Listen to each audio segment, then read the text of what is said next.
These are kinkajous. They are from South and Central America. They live in the treetops of the rainforest. So of course they do look like a little monkey bear. They are adorable. Well, they're actually related to raccoons. Of course, they have that brown coloring and those cute little furry faces, just like the little grizzly bears.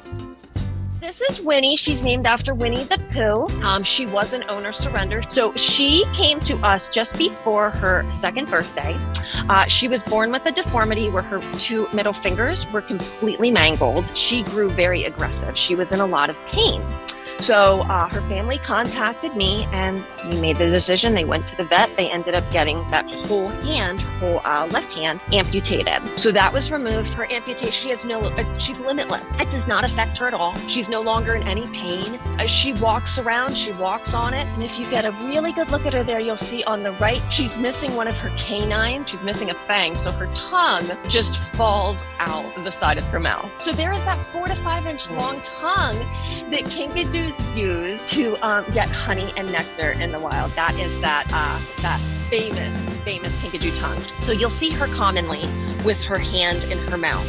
Her whole life she sucked on her hand. And then of course when that hand was amputated, then she had the little nub. So she sucks the nub, and when she has it in her mouth, she ended up snapping off one of her fangs.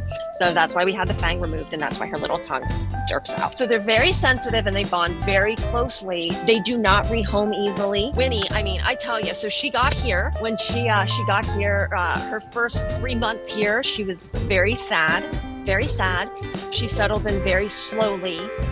She was very affectionate. She wanted to be handled, but we knew, she's aggressive. So we really had to proceed with a lot of caution, as we would with any kinkajou coming into us. At about 3 months, she got a little too comfortable and a little too entitled, and over food, she tried to bite someone, and then she did bite 2 people just territorially. At any time that we have bites, we make changes immediately for the animal. So we moved Winnie outside, and she started living here. She had really poor eyesight in light. So we keep Winnie in a very dark atmosphere out here, and I am able to go in and hold her and spend time with her. So again, they're just super, super sensitive. And with Winnie, that seemed to work. She likes it outside. We found her a really great companion, and she is just Kinkatopia's little darling. I mean, you saw that face. She is precious. So kinkajous, at the end of the day, they're wild animals. They are not domesticated. We started learning all these factors that came into making a kinkajou, we'll just say, unhappy, not taking care of it to the best of the ability that you're promising when you're bringing this animal home.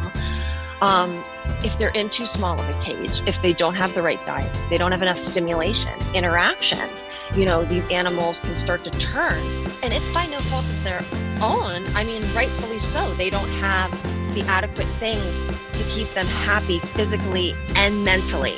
These are animals, and it's so easy to forget.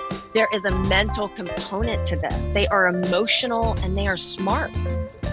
They have a very, very pricey diet. As I mentioned, their nickname's the honey bear. So they eat fruit, honey, and nectar in the wild. They're eating a little bit of greenage. They're eating maybe a lizard, maybe a mouse or something. And then of course we do some other sweets and things for them as well. They are not a species of concern yet in the wild. Now in captivity, of course, we see tons of them. There are probably more kinkajous being bred than we need in captivity with the situation I'm in with taking them all in. But as far as the wild, they're not endangered yet. And I want to emphasize yet, because unfortunately we are cutting down their homes. So with the natural progression with time, unfortunately, I'm sure they will become a species of concern. And when I initially started Kinkatopia, it obviously was with captive kinkajous in mind, to advise against them being traditional pets and to help the ones in captivity to have the best life. But how cool we're starting to touch ones that are going back in the wild too. Like the kinkajous have become limitless. It's incredible the opportunities that we get, the people that we've touched, and how we are able to share their story and then come together to truly help the species. So it's